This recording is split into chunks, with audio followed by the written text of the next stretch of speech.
नमस्कार दोस्तों, स्वागत है आपका अपने YouTube चैनल जीके विद प्रेम पे। आज का जो अपना कला संस्कृति का टॉपिक है वो है राजस्थान की छतरियाँ और बावड़ियाँ। तो इसके जो पूर्व परीक्षाओं में पूछे गए प्रश्न हैं उनकी अपने बात करने वाले हैं। तो आइए शुरू करते हैं पहले प्रश्न के साथ। पहला प्रश्न है, शेखावाटी संभाग की सबसे बड़ी छतरी मानी जाती है? कौन से संभाग की? शेखावाटी की। बात आई है शेखावाटी संभाग की, तो इसमें कितने जिले आते हैं? संभाग की बात करूं, शेखावाटी संभाग में कौन सा संभाग आएगा? जयपुर संभाग। और जयपुर संभाग के शेखावाटी में कितने जिले आते हैं?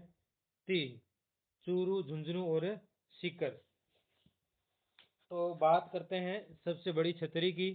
ऑप्शन ए सेठों की छतरी, ऑप्शन बी गोपाल सिंह की छतरी, ऑप्शन सी देवी सिंह की छतरी, ऑप्शन डी रामगोपाल पोदार की छतरी।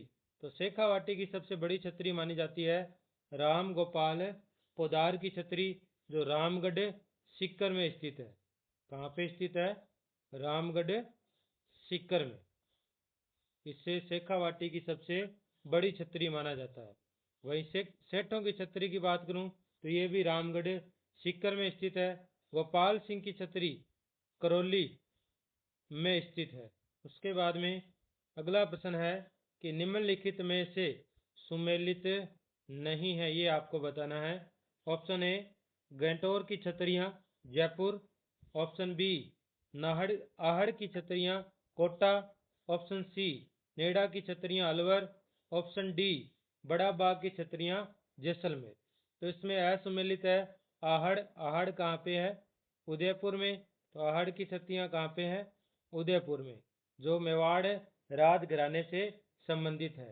बाकी तीनों सही है। गैंटोर की छतरियां जयपुर में है, नेड़ा की छतरियां अलवर में है, बड़ा बाग की छतरियां जैसलमेर में है। उसके बाद में अगला प्रश्न है, गोपाल सिंह की छतरी कहाँ स्थित है? Option A Bikaner, option B Bharatpur, option C Karauli, option D Sikar. तो अभी हमने बात की थी गोपाल सिंह की छतरी कहाँ पर स्थित है? करौली में स्थित है। उसके बाद में अगला प्रश्न है कि संत रैदास की छतरी कहाँ स्थित है? ऑप्शन ए मेड़ता में, ऑप्शन बी चित्तौड़गढ़ में, ऑप्शन सी गागरोन में, ऑप्शन डी उदयपुर में।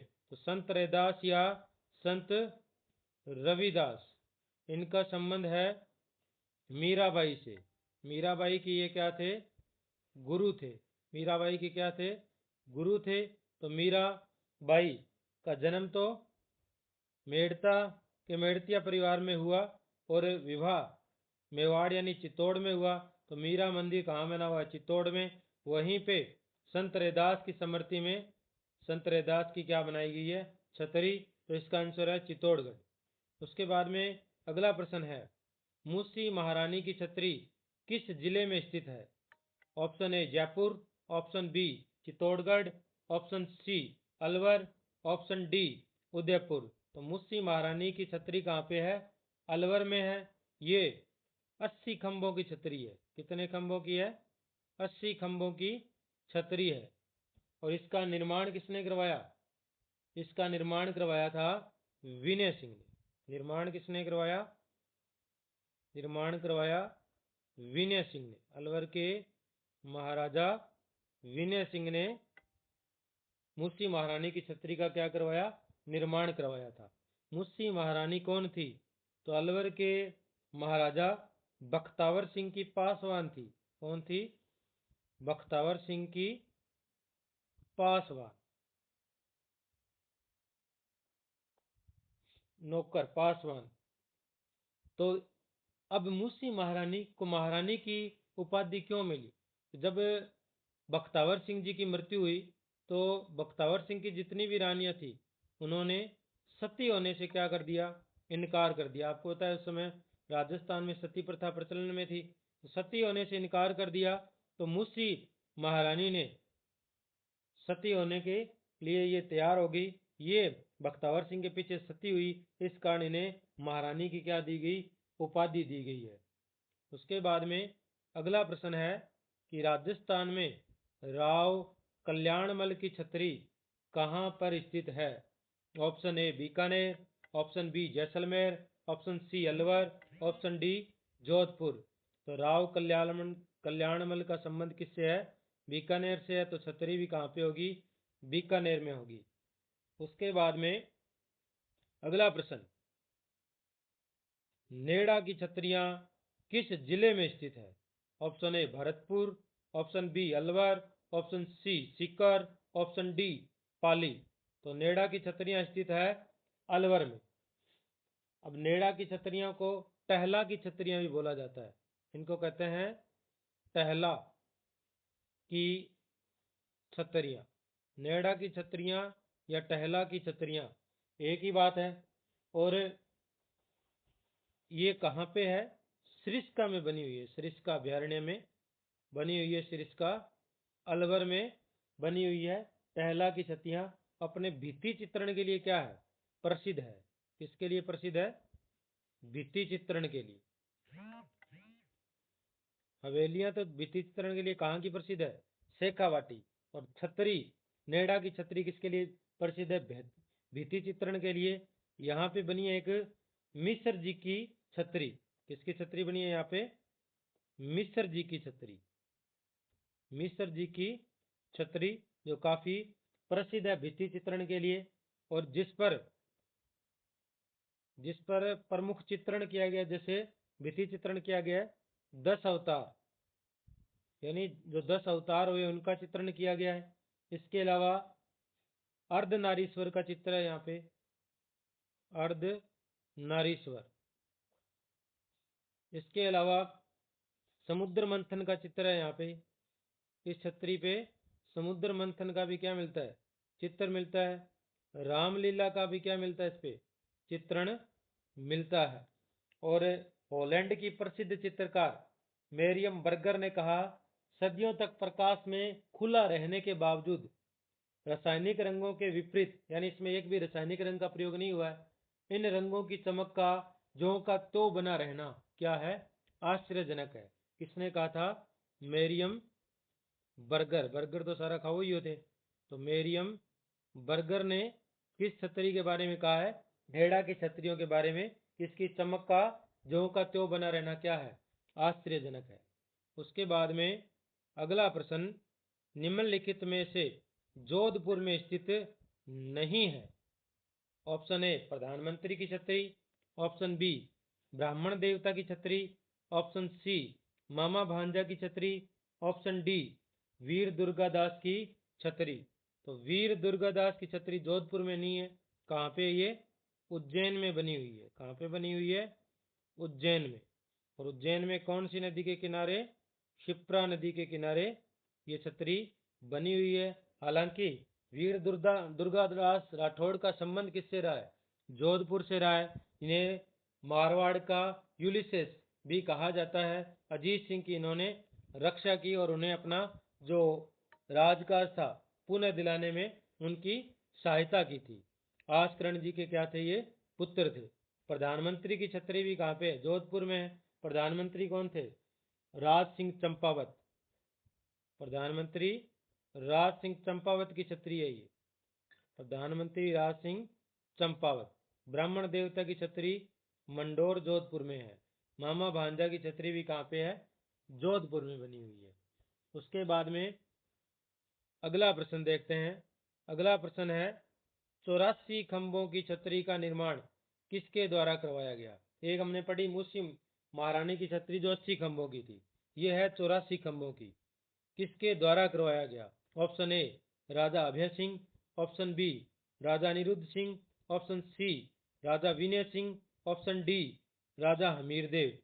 विनय सिंह ने तो किसका निर्माण करवाया था? मुस्सी महारानी की छतरी का। किसका? मुस्सी महारानी की, जो कहाँ पे बनी हुई है? अलवर में। कितने खंभों की है? 80 खंभों की। और हमीरदेव ने किसका करवाया? जेतर सिंह की छतरी। कौन सी छतरी? जेतर सिंह, या जिसे कह देते हैं न्याय की छतरी। न्याय की छतरी को पूर्ण करवाया था, जो 32 खंभों की है। कितने खंभों की है? 32 खंभों की छतरी है। राजा अनिरुद्ध, राजा अभय सिंह। तो इसका सही आंसर है जो 84 खंभों की छतरी है उसका निर्माण राजा अनिरुद्ध सिंह ने करवाया था। किसने करवाया था? राजा अनिरुद्ध सिंह ने। ये कहाँ पे बनी हुई है? देवपुरा बूंदी में। कहाँ पे? देवपुरा बूंदी में।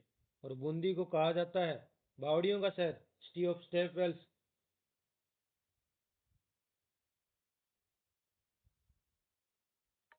जैसे राव राजा शत्रुसाल ने इसका निर्माण करवाया था। शत्रुसाल ने इसका 84 खंभों की छतरी का, इसमें ऑप्शन नहीं है। और करवाया किस लिए? राव राजा अनिरुद्ध सिंह की धाय देवा की स्मृति में करवाया था। इनकी धाय थी अनिरुद्ध सिंह की देवा, उसकी स्मृति में राव राजा शत्रुसाल ने 1631 ईस्वी में इसका निर्माण करवाया था। कब करवाया? 1631 में। तो 84 खंभों की छतरी कहाँ पे है? 84 खंभों की छतरी है देवपुरा बूंदी में। निर्माण किसने करवाया? राव राजा शत्रुसाल ने अनिरुद्ध सिंह की धाय देवा की स्मृति में करवाया। विनय सिंह ने किसका निर्माण कराया? मुंशी महारानी की छतरी का। हमीर देव ने जैतर सिंह या नाई की छतरी का जो 32 खंभों की है।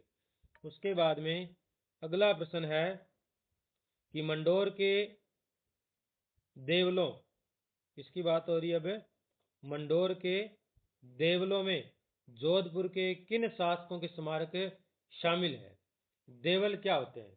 सबसे पहले आपको जानना है कि देवल किसे कहा जाता है। तो देवल की अगर बात करें तो देवल ऐसा स्थान जो देव मंदिरों की भांति, किसकी तरह? देव मंदिरों की भांति, देव मंदिरों की भांति, जिसमें देवताओं की प्रतिष्ठा की हुई, देवताओं की प्रतिष्ठा या चरण प्रतिष्ठा भी कह सकते हो, पादुक चरण पादुका, चरण प्रतिष्ठा भी कह सकते हो। इसके अलावा जिसमें गर्भगृह बनाओ, मंदिर के समान क्या बनाओ? गर्भगृह बनाओ। मंदिर के समान जिसमें शिखर हो, जिसमें मंदिर के समान क्या हो? शिखर हो। जिसमें शिवलिंग की क्या की गई हो? शिवलिंग की स्थापना की गई हो, उसे क्या कहेंगे? देवल। वैसे ये होते हैं स्मृति स्थल। तो मंडोर की छतरियां जो जोधपुर के राठौड़ परिवार का क्या है? राज परिवार का शमशान घाट है। जोधपुर राज परिवार का शमशान घाट है ये मंडोर। तो यहाँ पे किसकी छतरियां बनी होगी? जोधपुर के राजाओं की छतरियां बनी होगी। तो ऑप्शन ए राव जोधा से मान सिंह तक, राव मालदेव से मान सिंह तक, राव जोधा से तखत सिंह तक, राव मालदेव से तखत सिंह तक। तो यहाँ पे छतरियां बनी हुई है राव मालदेव से लेकर तखत सिंह तक की छतरियां कहाँ है? मंडोर में बनी हुई है। राव मालदेव की छतरी का निर्माण मोटा राजा उदय सिंह ने करवाया था। मोटा राजा उदय सिंह ने, इनके पुत्र मोटा राजा उदय सिंह ने मंडोर में राव मालदेव की छतरी का निर्माण करवाया। और मंडोर की सबसे बड़ी छतरी बात की जाए, बड़ी या विशाल या भव्य छतरी, तो वो है अजीत सिंह की छतरी। अजीत सिंह की छतरी क्या है? सबसे बड़ी विशाल छतरी है। अगला प्रश्न है कि त्रिमुखी बावड़ी किस जिले में स्थित है? Option A Barmer, option B Udaipur, option C Bundi, option D Dungarpur. तो त्रिमुखी बावड़ी बनी हुई है उदयपुर में। इसकी तीन और क्या है? तीन और सीढ़ियां बनी हुई है। क्या बनी हुई है? सीढ़ियां बनी हुई है तीन और, इस टाइप, तीन मुख के समान। इस वजह से इसको क्या कहते हैं? त्रिमुखी बावड़ी। अब इस त्रिमुखी बावड़ी को जया बावड़ी भी कहते हैं। क्या कहते हैं इसको? जया बावड़ी। जया बावड़ी भी इसका क्या है? नाम है। अब इसका निर्माण किसने करवाया त्रिमुखी बावड़ी का? तो इसका निर्माण करवाया था राज सिंह की रानी राम रस दे। राज सिंह की रानी राम रस देने, राम रस देने इस बावड़ी का क्या करवाया, निर्माण करवाया। और इसका मुख्य शिल्पी कौन था इस बावड़ी का, इस बावड़ी का मुख्य शिल्पी था नाडू गौड़। नाडू गौड़ क्या था, इस बावड़ी का मुख्य शिल्पी था। उसके बाद में अगला प्रश्न है कि नीम राणा की बावड़ी का निर्माण किसके द्वारा करवाया गया। Option A Vinay Singh, option B Anoop Singh, option C Raja Todarmal, option D Ali Bakhsh. तो इसका सही आंसर है राजा टोडरमल ने नीम राणा की बावड़ी का निर्माण करवाया, जो कौन से जिले में है, अलवर जिले में स्थित है। अगला प्रश्न है कि किस बावड़ी को बावड़ियों का सिरमौर कहा जाता है। ऑप्शन ए सीताराम जी की बावड़ी, ऑप्शन बी चांद बावड़ी, ऑप्शन सी रानी जी की बावड़ी, ऑप्शन डी तापी बावड़ी।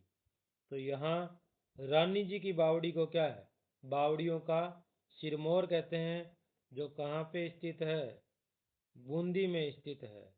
और चांद बावड़ी आभानेरी दौसा में स्थित है। उसके बाद में अगला प्रश्न, चांद बावड़ी किस स्थान पर स्थित है। Option A Abhaneri, option B Amer, option C Aksarol, option D Ajmer. तो चांद बावड़ी कहाँ है, आभानेरी दौसा में। यहाँ हर्षद माता का मंदिर भी बना हुआ है। अब चांद बावड़ी की बात आई है तो इसका निर्माण गुर्जर प्रतिहार काल में हुआ। निर्माण कब हुआ इसका, इसका निर्माण होता है गुर्जर प्रतिहार काल में। किसने करवाया, निकुंभ क्षत्रिय चंद ने, निकुंभ क्षत्रिय चंद ने इसका निर्माण करवाया। इस वजह से इसे क्या कहते हैं, चांद बावड़ी कहते हैं। उसके बाद में अगला प्रश्न है, सॉरी इसके बारे में थोड़ा और जान लेते हैं। विश्व की सबसे गहरी बावड़ी है ये, विश्व की सबसे गहरी बावड़ी है ये, विश्व की सबसे गहरी बावड़ी है चांद बावड़ी दौसा। इसे भूल भुलैया बावड़ी भी कहते हैं, भूल भुलैया बावड़ी क्या कहते हैं इसको, भूल भुलैया बावड़ी भी कहा जाता है। अगला प्रश्न है कि रानी नाथावती ने किस बावड़ी का निर्माण करवाया था। ऑप्शन ए रानी जी की बावड़ी, ऑप्शन बी चांद बावड़ी, ऑप्शन सी नौलखा बावड़ी, ऑप्शन डी त्रिमुखी बावड़ी। तो रानी जी की बावड़ी का निर्माण किसने करवाया था, रानी नाथावती ने करवाया था। ये कहाँ पे स्थित है, बूंदी में स्थित है। कहाँ पे स्थित है, बूंदी में स्थित है। बूंदी को सिटी ऑफ स्टेप वेल्स ही कहते हैं, बावड़ियों का शहर भी कहते हैं। और ये बावड़ी अपने 3 तोरण द्वारों के लिए प्रसिद्ध है। 3 तोरण द्वार बने हुए जिनके लिए क्या है, प्रसिद्ध है। इसमें कुल 3500 सीढ़ियां बनी हुई है। कितनी सीढ़ियां बनी हुई है, 3500 सीढ़ियां बनी हुई है। ये जो रानी नाथावती थी, ये अनिरुद्ध सिंह की रानी थी। राव राजा अनिरुद्ध अनिरुद्ध सिंह की रानी थी, अनिरुद्ध सिंह की रानी थी। और इसका निर्माण करवाया बुद्ध सिंह के काल में। निर्माण कब होता है, बुद्ध सिंह के काल में। और रानी किसकी थी, अनिरुद्ध सिंह की। बुद्ध सिंह के काल में 1699 ईस्वी में इस बावड़ी का क्या करवाया गया, निर्माण करवाया गया। इसे भुआ भतीजी की बावड़ी भी कहा जाता है। चांद बावड़ी की बात की थी हमने, दौसा में है। और निर्माण किसने करवाया, राजा चंद ने। नौलखा बावड़ी है डूंगरपुर में, इसकी आगे बात करेंगे अपने, प्रिमल देवी ने इसका निर्माण करवाया था। और त्रिमुखी बावड़ी है उदयपुर में, और इसका निर्माण कराया था राम रसदे ने, राम रसदे ने। उसके बाद अगला प्रश्न है कि डूंगरपुर में भव्य नौलखा बावड़ी का निर्माण किसने करवाया? रानी रतन कंवर, रानी प्रिमल देवी, रानी जसवंत देवी, रानी धारा देवी। तो रानी प्रिमल देवी ने किसका निर्माण करवाया? नौलखा बावड़ी का, जो कहाँ पे बनी हुई है? डूंगरपुर में बनी हुई है। कहाँ पे बनी है? डूंगरपुर में। रानी प्रिमल देव राव राजा आस्करण की रानी थी। राजा आस्करण, राजा आस्करण की रानी थी प्रिमल देवी। इन्होंने नौलखा बावड़ी का निर्माण 1602 में करवाया था। कब करवाया था? 1602 में। प्रिमल देवी को ताराबाई भी कहते हैं, और ताराबाई विशेषतः इनको अपने मायके या पीहर में कहा जाता था। तो ताराबाई की बावड़ी नाम भी आ सकता है। और यहाँ पे लगे प्रशस्ति में इनके द्वारा तीर्थ यात्रा का क्या मिलता है? तीर्थ यात्रा का उल्लेख मिलता है। साथ ही साथ भूमि दान का भी क्या मिलता है? उल्लेख मिलता है। और इसका मुख्य शिल्पी, इस बावड़ी का मुख्य जो शिल्पी है वो कौन था? वो था लीलाधर। मुख्य शिल्पी कौन था? लीलाधर। तो लीलाधर को भूमि दान, वस्त्र दान और वाहन दान करने का उल्लेख मिलता है। उसके बाद में अगला प्रश्न है कि जेत सागर कहाँ पर स्थित है? Option A Jaipur, option B Bundi, option C Bikaner, option D Dungarpur. तो जेत सागर कहाँ पे है? बूंदी में स्थित है। उसके बाद में 18 नंबर प्रश्न मिस हो गया। 19 है, गैटोर स्थित कछवा शासकों की छतरियां किस किले की तलहटी में मिलती है? यह अभी 2022 में पूछा गया था प्रश्न। ए आमेर में, बी नाहरगढ़ दुर्ग के, सी जयगढ़ दुर्ग के, डी विजयगढ़ दुर्ग के। तो गैटोर की छतरियां नाहरगढ़ दुर्ग की तलहटी में मिलती है, जो आमेर के कछावा राजवंश का शमशान घाट है। उसके बाद में अगला प्रश्न, गोरा धाय की छतरी का निर्माण किसने करवाया? Option A Ajit Singh, option B Abhay Singh, option C Takhat Singh और ऑप्शन डी जसवंत सिंह। तो गोरा धाय की जो छतरी है उसका निर्माण करवाया था अजीत सिंह ने। तो आज के वीडियो में इतना ही। वीडियो अच्छा लगे तो लाइक करें, कमेंट करें। धन्यवाद।